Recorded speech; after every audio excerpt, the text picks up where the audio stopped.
Welcome back to What Arty Noobs with General Disturbance.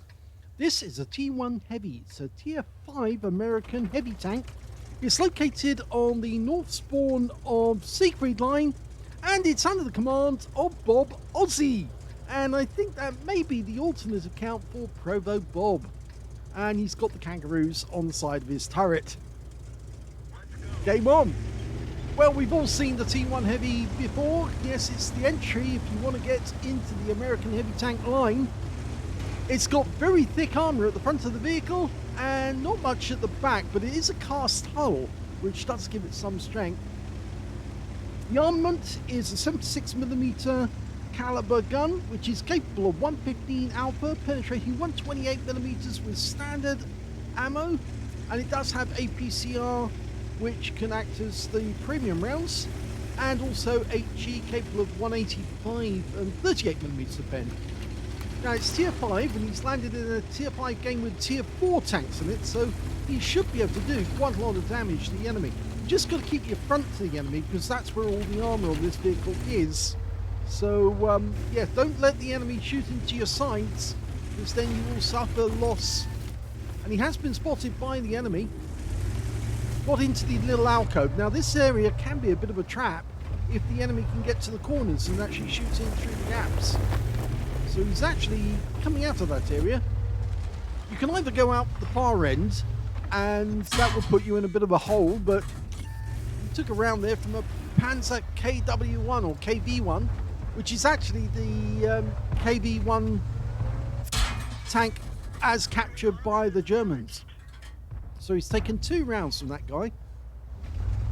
Well, remember, that's a 75mm gun, if I remember correctly. It was re-engineered by the Germans when they captured some.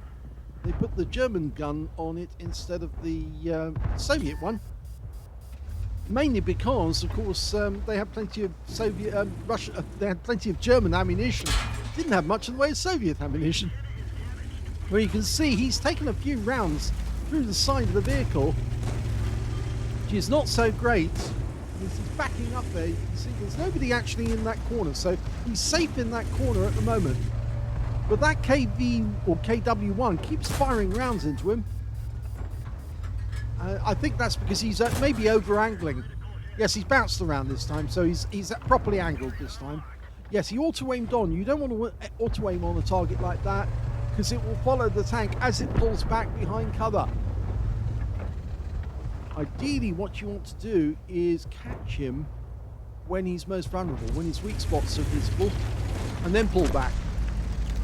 Now, he's entered into this tier 5 game, and it does have bots in it. This is the Australian-New Zealand server, and there's a bot he's firing at right now. It's a Type 95 Japanese heavy, and they've got very thin armor, so he's literally tearing that thing apart. And one more shot to kill him. No, 2 shots to kill him, sorry. And there's the kill. So that's his first kill of the game. The other tanks, which are also happen to be bots, you can distinguish the bots because they've got colons in front of and behind the name. And some enemy tank just shot and killed our Panzer III, and that was the Panzer KW. So he must have changed position. And I think our DW2 is taking damage from the same guy. There's the KW. Yes, he did change position, and we're over-angled again because he's managing to get rounds through our sides. He is using APCR though. He's going for the he's auto-aimed on, you see, and that's actually working against him. What he needed to do was not auto-aim and aim for the weak spots, which of course is the driver's hatches on the front of the vehicle. He's taking way too much damage from this guy. Well, he got the kill shot anyway, at least that, but now he's down to just 51 hit points, and virtually anyone on the enemy team can probably take him out. And he's over-angling again, but luckily, no, actually he wasn't over-angled because he did manage to take those in the track and absorb them, and he's now tracking this leopard whilst he pulls back, and now he can put the kill shot in. Okay, one more. Immobilizing the guy again, blocking the shots, and one more to kill. No, That's the kill shot. I couldn't see how much damage the Leopard had taken at that point, so couldn't tell how close it was. But at the moment, I'm afraid it looks like BobOssie's team are about to lose this game, because now down to just 3 players left, facing 9 enemy vehicles. And Bob hasn't got enough hit points to survive the battle. It would be a miracle if he did. Okay, we've got a couple of bots to his right. He could probably take those out, but he needs to angle, and he's got a B1 to his left. And I'm not sure if he's seen that guy, but he is going after the AMX, and he gets him. Pulls back. Yes, you've got to watch out, because there's a B1 just over there. In fact, the B1 is, I think, now behind him. Okay, so he's going to go after the B1. He's trying to side scrape out, but he was over-angling. And when you over-angle, you just allow the shells to go straight through the vehicle. It basically takes away the weakness, the strength of the vehicle. Okay, DW2. He should be able to pen that guy. Gets a kill. 5 kills. Okay, can he get another one? Here comes the M8A1, who stops in his track, and he gets tracked.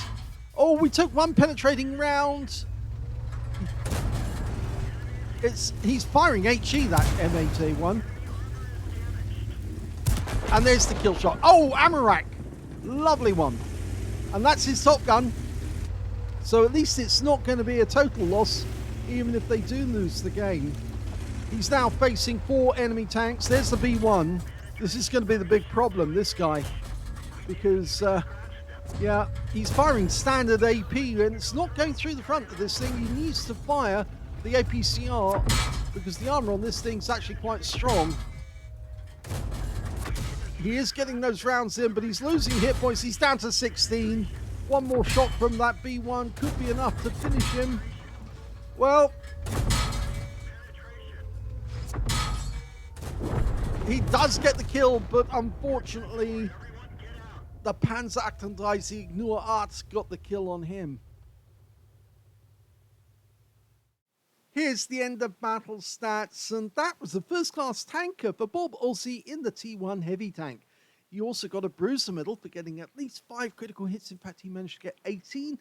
A demolition expert, because he blew apart that M8A1 with one of his shots, as well as a duelist for taking down 2 tanks who damaged him, a fire for effect for doing more damage than hit points to his own vehicle, a cool-headed for surviving 10 ricochets or non-penetrating shots in a row from an enemy player, as well as a high caliber for dealing the most damage in the game, and a top gun for getting at least 6 kills. In fact, BobOssie ended up with 7 kills. He was 1 short of getting a Radley Walters at the end of the game.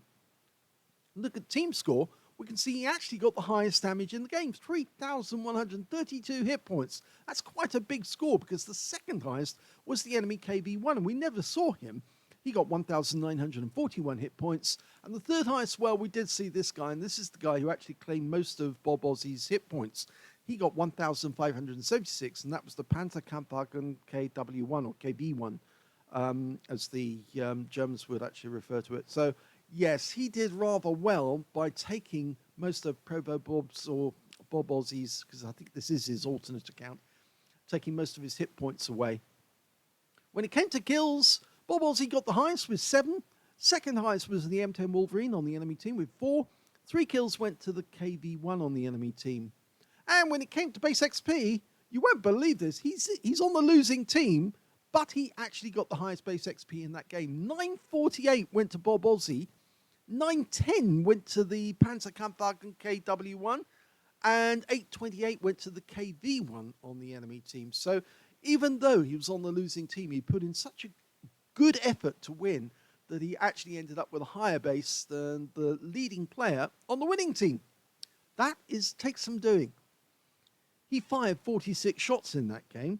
Now, you do get a lot of ammo capacity in T1 Heavy. It's 90 rounds, so he just got over half his ammo expended. 41 direct hits on the enemy, 31 penetrations.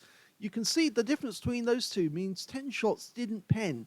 And that's a bit of a problem, because I think some of those shots were fired at the Char B1 and just couldn't get through the armor. He was firing standard ammo.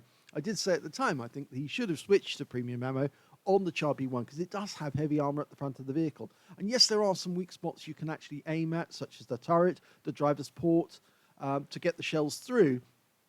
At that particular moment, he was hemorrhaging hit points in terms of the HE rounds that the Char B1 was firing back at him. And, of course, that whittled away his health until he had virtually nothing left. But most of the damage he suffered was actually from that KW1, and that's because he was over-angling. He managed to achieve 3,132 hit points of damage, and that was all done at close range. He received 48 rounds of fire from the enemy, 10 of which penetrated. Most of those were the KV1 or KW1. 29 non-penetrations. A lot of those are from other tanks which were managed to deflect the shots, like the Leopard, where he actually was correctly angled and the shells went into the side and were just eaten by the tracks. He also received 9 hits by way of splash damage. That was from the M8A1 and the Char B1 firing HE. 1,130 hit points of damage blocked by armor. He spotted 1 enemy vehicle, damaged 7 of the enemy, killed 7 of the enemy. And on a free-to-play account, he earned 35,471 credits, 19,272 from personal reserves, 3,072 from the Achievements Award. That's for getting a Battle Hero medal in a losing game, and he got 2 of them. 57,815 credits altogether, but after repair, ammunition, resupply, and consumables, he actually ended up with a loss, 48,732 credits, and that's mainly down to the fact he did fire quite a bit of APCR at the enemy. And unfortunately, it was at the wrong times when he needed to fire it. He was aiming it at the KW1 when he really needed to hit that Char B1 whilst he was being pummeled at the end of the game, because that guy could have been taken down quicker, and that might have left him alive long enough to take out that Panzer 38 nur Art.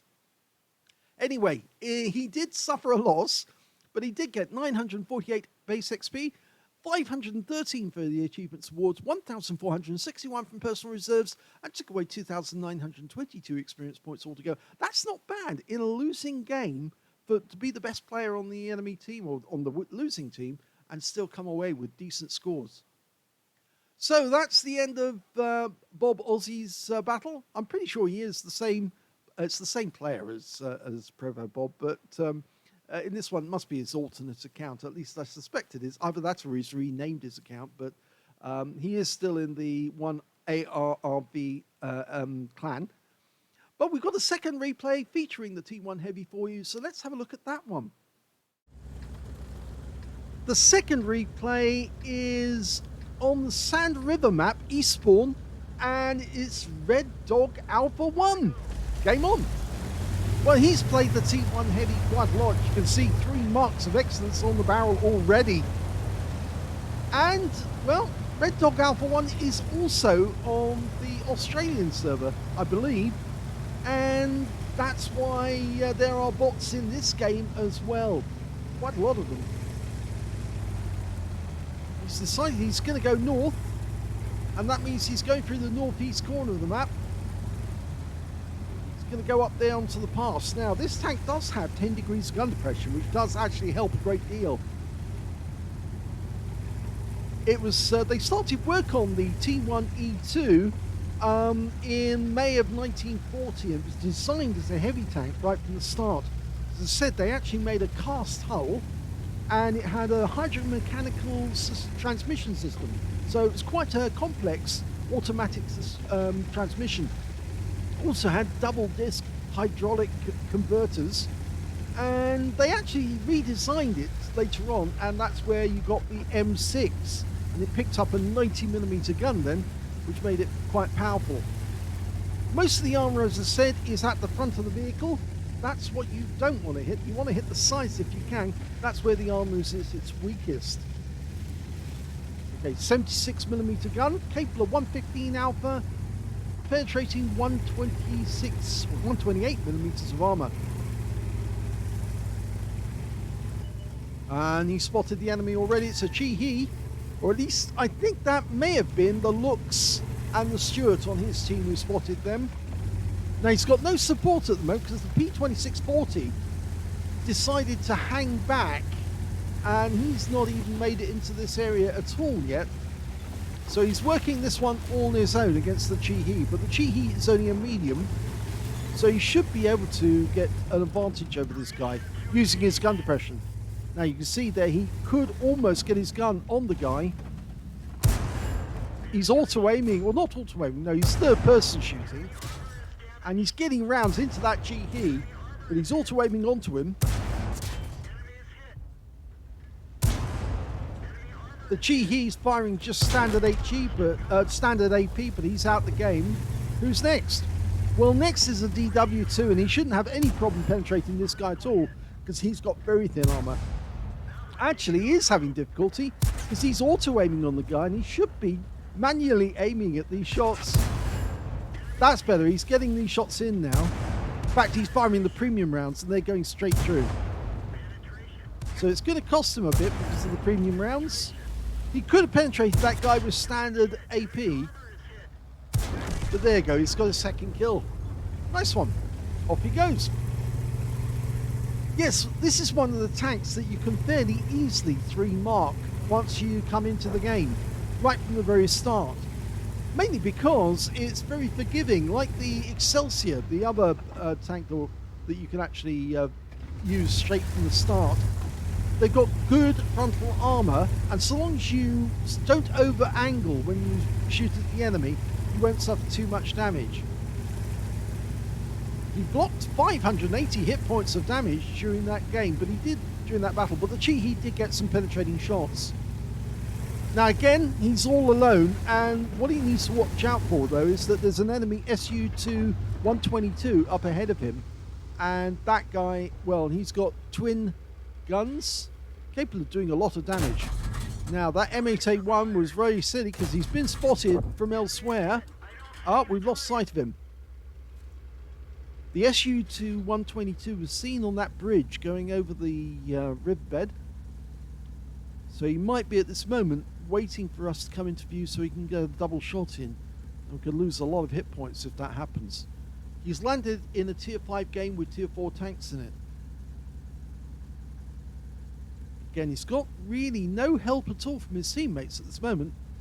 Yes, the M5A1 Stuart was spotting, even from his distance away in the middle of the map. He had enough view range to actually spot some of those enemy tanks that are up near their cap area. But at the moment, we can't see any of those guys. And he's waiting for that P2640 to come up and join him, but in fact, he's hanging back as well.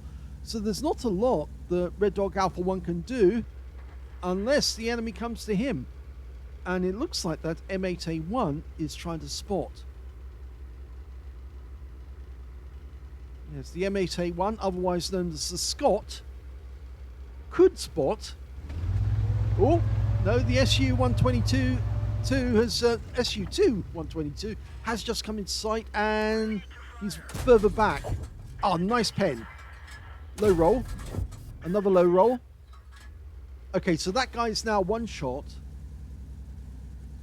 But we can see the SU-2 122 actually headed back towards the cap area. I think he was uncertain that he couldn't see where we were, and because we'd held back, he wanted to seek the security of being closer to the cap and using the height to actually spot where we were. He's come back. There he is. I think he's trying to spot us from a distance. And that was a big mistake because that's a high roll. He's now facing our direction. That's another high roll. A third, which was an average. Oh, and the last, one more shot. He is taking damage from an M8A1, but he's only firing HE at us. And he's got a kill. That's his third kill, but we lost the driver to the M8A1. So he's put that back in. M8A1. Oh, just missed him. Get him with the next shot. Nice. Fourth kill. The standard reload is 3.45 seconds per shot. He's got 2.81. Nice shot on the Sherman as well. Very quick shot. Again, that's a bot. It's got colons in front of the name and behind it. There's only yes, there is only 5 enemies left. It's a reduced numbers game. But he's the only player on his team who actually moved up this far. Oh, there's the Sherman. Now front to the enemy. Could have used that rock there just behind him to the left. That would have protected him a certain amount, but he's tearing this guy apart. But he is taking some damage. And there's the kill. Lovely. Yes, sometimes you could use the terrain. That little bump there, a little further back, just there, yeah, could have actually protected him to a certain extent. Would have protected his lower plate. He could have sat there above the Sherman, pumping rounds into him, keeping his frontal armor towards him. T67 behind us was a KV-1SA over here. Very weird. Either this guy's very inexperienced or just can't be bothered to take part in the battle. Okay, T67's decided to come in. He's got a fast-firing 76mm, but he's out the game, and that's a top gun. And now there's only 2 enemies left, and one of them is just round here, the KV-1SA. Now, load the premium rounds. Oh, no, he won't need to load premium. This guy is not taking part in the battle, but we are being hit. And we were being hit by this Panzer IV Anku. Yes, we got hit in the rear. Whilst we were focusing on the KV-1SA with tunnel vision, the Anku came up behind us and drilled us in the rear. Not good. But, despite that, the game is basically almost a certainty for Red Dog Alpha 1's team, because there's much more of his team left than there is of the enemy. And I think they'll just walk over the remaining 2 tanks if they don't cap out. So he's stuck here at the moment. But his teammates are probably going to go in the cap because they're probably inexperienced players. I say probably, but they haven't yet. Oh, now they have.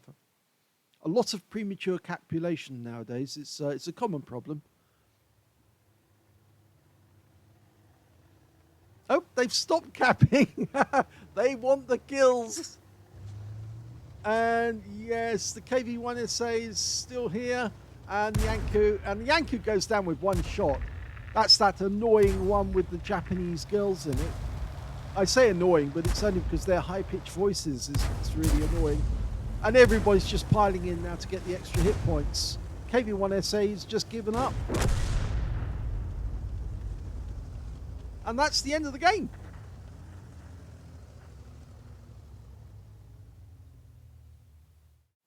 Here's the end of battle stats, and just like in the previous game with BobOssie, Red Dog Alpha 1 got an ace tanker out of this game. Yes, he did more than enough damage to actually get it.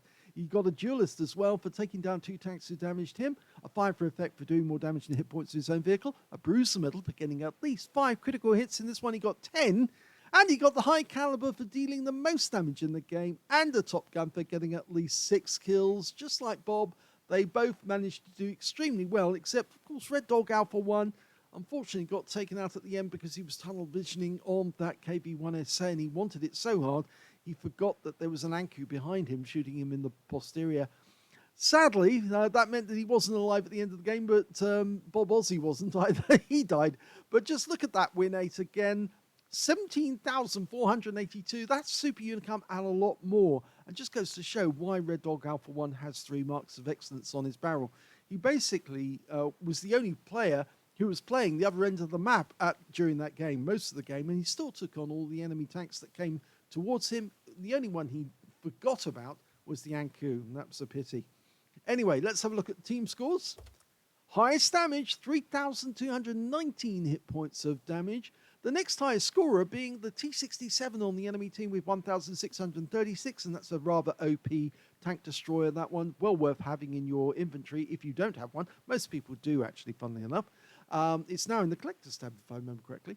And the third highest damage was that Anku. Yes, the Panzer IV Ausstellung H Anku got 1,506 hit points of damage in 3rd place. When it came to kills, yes, it's Red Dog Alpha 1. He got 6 kills out of that one. And 3 kills went to the KV-1 on his team. 2 kills went to the Anku and the KV-1 on the enemy team. And when it came to base XP, yes, he's got that one as well. So got the top in all 3 columns. 1,398 went to Red Dog Alpha 1. 812 went to the M10 RBFM. And lastly, 628 went to the KV-1. So he's the only player to get over 1,000 base in the game. He fired 38 rounds, 35 direct hits and 32 penetrations, good accuracy, and he didn't blow a huge amount of premium ammo. He did use some. He managed to achieve 3,219 hit points of damage, and 587 of that was at more than 300 meters. Some of those shots were at the KV-2 122 at a distance, and that guy really made a big mistake coming out of that ambush position, because he could have done a lot of damage if he'd actually stayed covering that pass, stopping Red Dog Alpha 1 from moving in on the enemy cap. 19 hits received, only 11 penetrated, 6 non-penetrations. Most of the shots that penetrated him, I'm afraid, yes, they were fired either by the Sherman or by that anchor at the end of the game. 2 hits by way of splash damage as well. Those were from the M8A1. 580 hit points of damage blocked by armor. He spotted 3 enemy vehicles, damaged 7 of the enemy, killed 6, and he earned 59,889 credits on a premium count, 29,945 for mission completion, 89,834 credits altogether. And even though he fired premium rounds, he still came out ahead with 44,234 credits profit. He got 25 bonds out of that one, and 2,097 XP for the battle, and there wasn't any multipliers, so that's all the experience points he came away with. But what a great game. Even though he was all alone, he still managed to fight on, because this tank is quite powerful, and a lot of people forget about it. You know, during the Second World War, if they'd actually sent a number of these over to face the Germans probably would have laughed, because it was so thin on armor on the sides. But then it was a heavy tank, and I think the reason why the Americans actually didn't send it over was more to do with the fact they didn't have spares for it, and it was a spares-hungry tank. It had a lot of mechanical problems. But the Americans needed a heavy tank against the Germans. All they had at the time was the M4, and the M4 really wasn't up to it. They kept losing crews and losing tanks en masse simply because they couldn't survive against either the Panther or the Tiger tank. And that was a major problem. But if they'd had a few heavy tanks in the battlefield, that might have made a difference overall and enabled them to defeat some of the German heavy tanks.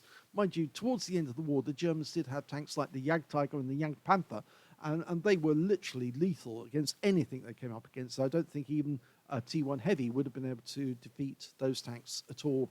So in the end, it was probably a good idea to actually focus on tanks like the Pershing, and bringing in 90mm armed tank destroyers, which could then take on these heavy tanks that the Germans had, plus, of course, their new tank destroyers, and deal with them. But the T1 Heavy is an interesting tank, and if played well on World of Tanks, it actually can provide you with your third mark of excellence. So I hope you enjoyed both of those replays. If you did, please give this video a like, do subscribe to our channel, leave a little comment down below because it feeds the algorithm, and thank you for watching.